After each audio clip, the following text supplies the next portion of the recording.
Hai, saya Ina, perwakilan dari Balai Udang Kota. Kali ini saya akan menjelaskan tentang profesional. Positive image. Sebagai seorang profesional, kita harus dapat membentuk citra diri positif dalam segala situasi. Caranya yang pertama adalah perhatikan penampilan atau grooming kita. Yang kedua, perhatikan attitude kita. Yang kedua adalah R, yaitu respectful. Kita di dunia ini diciptakan sebagai makhluk sosial. Oleh karena itu, kita harus saling menghargai dan menghormati ke semua orang tanpa terkecuali. Budaya di Indonesia adalah jam karet, tapi sebagai seorang profesional, kita harus menjadi seorang yang selalu tepat waktu. Bahkan di Indonesia saat ini, on time berubah menjadi in time, yang artinya siap sebelum waktu. Selanjutnya adalah F, fokus ke customer. Sebuah hubungan bisnis akan bertahan lama dan menguntungkan jikalau customer merasa puas dengan kinerja kita. Mau tahu triknya? Pertama, bangunlah komunikasi dua arah dengan customer. Kedua, cari tahu keinginan customer. Yang ketiga, penuhi semua keinginan customer. Ini ada E, expert in specific area. Seorang profesional pasti memiliki kemampuan dan pengetahuan di berbagai bidang.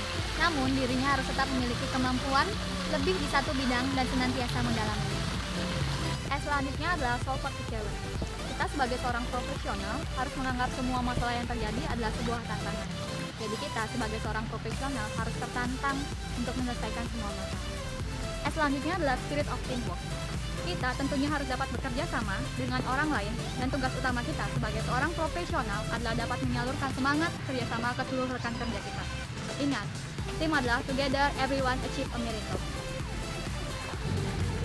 Selanjutnya adalah I, integrity. Sebagai seorang profesional, kita harus memiliki integritas yang tinggi. Dan yang paling penting, apa yang kita pikirkan, apa yang kita ucapkan sesuai dengan apa yang kita lakukan.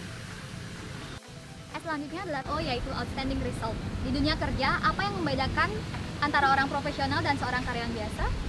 Yang membedakan adalah hasil akhir yang luar biasa.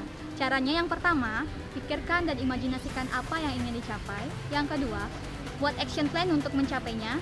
Dan yang ketiga, keluarkan usaha yang paling maksimal. Selanjutnya adalah N, no personal issue. Sebagai seorang profesional, tentunya kita harus bersifat terbuka terhadap kritikan yang datang pada diri kita. Jadikan kritikan tersebut mengevaluasi diri menjadi yang lebih baik tanpa membenci orang yang membenci. Selanjutnya adalah A, assertive. Assertive komunikasi adalah poin yang sangat penting dalam suatu hubungan.